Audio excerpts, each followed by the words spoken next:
बिथां रामसिं गेल्लानि महरगिरियाथ' जोबोद मोजांमोन। बर' सावथुनाव जाखांफुनाय मानसिमोन, सोदोमस्रिमोन। दा बियो जोंखौ नागारना गालांबाय। जों बहुद दुखु दाहा थाबाय। बिथांनि इतिहासखौ जों खोनानो मोन्दों आरो नुनो मोन्दों। प्रेक्टिकेल अन ग्राउन्डआव बिथाङा ग्रेजुवेट मानसिमोन। गावनि गोसोजों बायदियै, गावनि गोसो बायदियै मोनसे काहानि लिरनो हायोमोन आरो गान लिरनो हायोमोन, मोसानो हायोमोन, ओमफ्राय जकिं खालामनो कमेडिनि फारसे जोबोद मोजांमोन। दा बिथाङा जोंखौ नागारनानै गालांबाय। जों बिनि थाखाय बहुद दुखु दाहा। दा मा खालामबावनो, हयथ' बिथांनि खाफालानो एसेयावनो खोमा। दा बे इसोरनि अननायजों जोङो बेखौनो खावलायो, आर'ज गाबो, जाहाथे ब्रह्मा बिष्णु महेश्वरा जम राजाया गावनि आखाइजों हमनानै बामनानै आलो गोजोनै सोरगोआव लांनानै निबासि मोनो एबा जायगा मोनो, सोरगोबास मोनो। बेखौनो जोङो बिथांनि सायाव, बिथांनि जिउमा आत्माखौ सान्ति जाहैथों होननानै दिनै जोङो कन्डलेन्स खालामदों।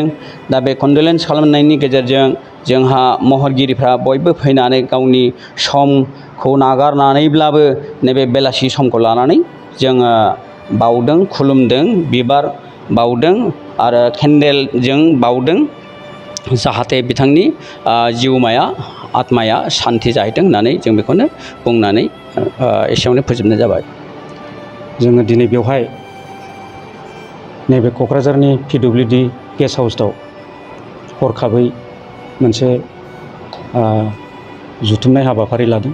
बे हाबाफारियानो जादों, जोङो मैयासो माने बेलासिनि 6 बाजियाव जोंनि सावथुन मुलुगनि एबा बर' सावथुन मुलुगनि मुंदांखा माने फेस्ला फावगिरि, महरगिरि, जायखौ बयबो रामसिं गेल्ला होननानै मिथिनो मोनो।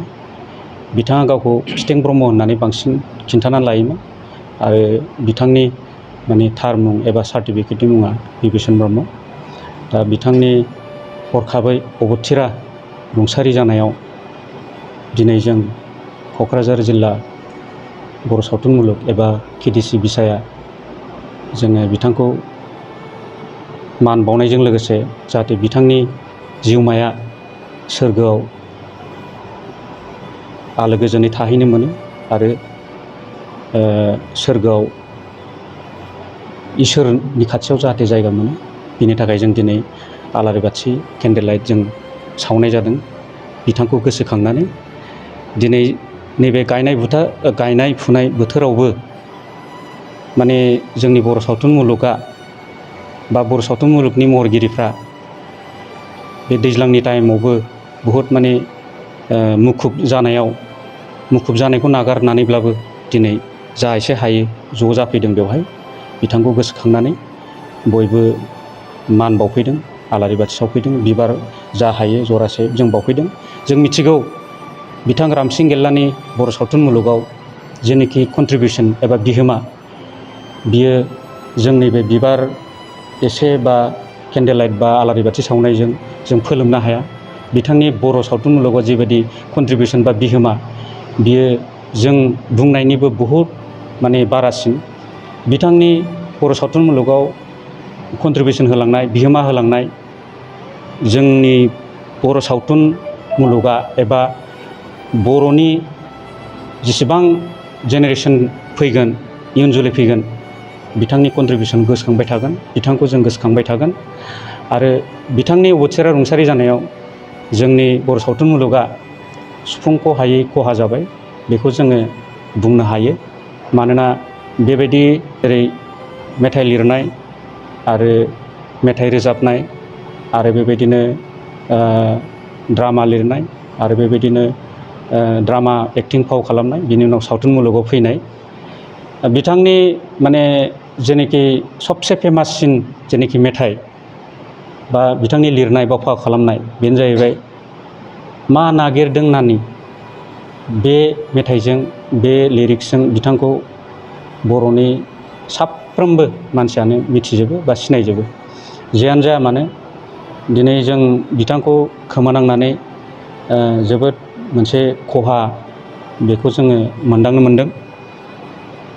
दा जोंनि क'क्राझार जिल्लानि सेनियर जोंनि महरगिरिफोर आरो माखासे जुनियर महरगिरिफोर जों जयै जा एसे हायो बेवहाय बिजि समखौ नागारनानैब्लाबो जों दान्दिसे बिथांखौ गोसोखांनायाव जे बाहागो लाफैजोबदों बयबो, बिनि थाखाय आं साफ्रोमखौबो साबायखर बावबाय। आरो फैगोन समाव जाहाथे जों बेबायदिनो हेफाजाब होलायनो हायो आरो बिथांखौ जोङो बिथांनि न'खरखौ माबा मोनसे राहा होनाय बा नायनायनि माबा राहा लाजायो नामा बेफोरखौ जोङो सानगोन आरो जों सिन्था खालामगोन आरो बेनि सायाव। दा बेखिनिखौनो आङो क'क्राझार जिल्ला बर' सावथुन मुलुग आफादनि आफादगिरि हिसाबै आंनिफ्राय सुंद' बिबुंथिखौ होनाय जाबाय। बुब्लि NBN चेनेलनिसिम आरो बिटिआर हालामनि रायजो राजा बिथांमोननिसिम आंनि गोसो गोरबोनि खुलुमनाय आरो अननायखौ जासिहरग्रोनाय जाबाय। अबथिरायै मैया जोंहा बर' सावथुन मुलुगनिनो सासे सोद्रोमा गोमानानै थांबाय। दा बिथांनि जिउमाया जाहाथे सोरगोआव मोजाङै मोजां जायगा मोनहैयो, आलो गोजोनै थानो हायो, बिथांनि थाखाय जोङो 1 मिनिट कन्डलेन्स खालामनानै इसोरनि खाथियाव आर'ज गाबनाय जाबाय। दिनै बिथाङा रुंसारि जालांनाय लोगो लोगो जोंनि बर' सावथुन मुलुगजों लोगोसे जोंनि बर' हारिनिफ्रायबो बा जोंनि बर' हारियाबो गोबां खहा जादों। खारन मानो होननानै बुङोबा मोनसे हारिखौ जुदि बुहुमाव गुवारै सिनायथि होनोब्ला सिनेमा लाइनजोंबो जोङो सिनायथि होनो हायो। दा बिथाङा सासे रोंखा राखा एक्टिं बा मेथाइ खननोबो गोरों बा ड्रामाबो देखायनो रोंगौ, जकिं खालामनो रोंगौ, मेथाइबो लिरनो रोंगौ। दा बिथांनि बिहोमाया जुदि थाबाय थायोमोनब्ला फिउचाराव जों सानो जोंनि बर' हारिया आरो गुवारै सिनायजाबावगौमोन। दा सासे सुबुङा जेब्ला थांनानै थायो अब्ला जोङो बे सुबुंनि भेलुखौ बुजिया, नाथाय बिथाङा जेब्ला सासे सुबुङा जेब्ला गोमालाङो अब्लासो जोङो बिथांनि भेलुखौ बुजिनो हायो। दा जेरै बिथाङा गोमालांनायनि उनाव जोङो दिनै बुजिनो हादों जे जोंनि बर' सावथुन मुलुगजों लोगोसे जोंनि बर' हारियाबो मोनसे गिदिर खहा जादों। दा बेखायनो जों नैबे हाबाफारिनि गेजेरजों बिथाङा जि जोंनि गेजेरनिफ्राय गोमालांबाय, दा सोरगोआव मोजाङै मोजां थानो हानायनि थाखाय जोङो केन्डेल लाइट आरो कन्डलेन्स मोनसे हाबाफारिखौ लानाय जादों। दा जों जुदि बेबायदि गावजों गाव मान होलायनो रोङाबा, जों सासेया सासेखौ जों गावजोंनो गाव जुदि मान होलायनो रोङाबा जोंखौ गुबुना मान होनाय नङा। बेखायनो जोङो दा बिथांनि माननि थाखाय जोङो बे हाबाफारिखौ लानाय जादों। आरो आङो दिनै बे निउस चेनेलनि गेजेरजों आङो गोसो गोरबोनिफ्राय आंनि अननायनि गेजेरजों बिथांनि श्राद्धआव 10,000 रां हैनो थाखाय आङो गोसो जादों। दा जोबथारनायाव बिथांनि जिउमानि थाखाय इसोरनि खाथियाव आं आरो खनसेबाव आर'ज गाबनानै आंनि बिबुंथिखौ एसेबां फोजोबनाय जाबाय। रामसिं गेलाक মই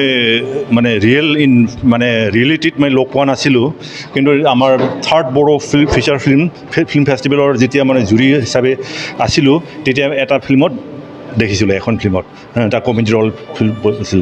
তেতিয়াই মই তাৰ উপলব্ধি কৰিছিলোঁ, তাৰ পিটেং বুলি কৈছে, সি কি কন বুলি পিটেং, তাৰ যিটো টেলেণ্ট তেতিয়াই উপলব্ধি কৰিছিলোঁ। আৰু তাৰপিছত মই তাৰ বেকগ্ৰাউণ্ডটো কি আছিলে মই গম পোৱা নাই, কিন্তু এতিয়াহে গম পালোঁ মই কলেজীয়া জীৱনৰ পৰাই ষ্টৰি লিখা, গান লিখা বা ইভেন কলেজৰ জীৱনত নাটক কৰা, পিছতো ফিল্মতো ওলাই আহিলে। সেই হিচাপে তাৰ বহুত টেলেণ্ট আছিলে। সেইটো যদি আমি আমাৰ বহুত বড়ো ফিল্মৰ কাৰণে এটা খুব কিবা লষ্ট আৰু হয়তো আশা কৰোঁ মই এই ভগৱানৰ কিবাতে তাৰ খুব ভাল স্থান পায়। মই এতিয়া শুনিলোঁ, মইতো এটা ফিল্মতে দেখিছিলোঁ, তেতিয়াই গম পাইছোঁ তাৰ টেলেণ্ট আছে এটা, তাৰ যিটো টেলেণ্ট।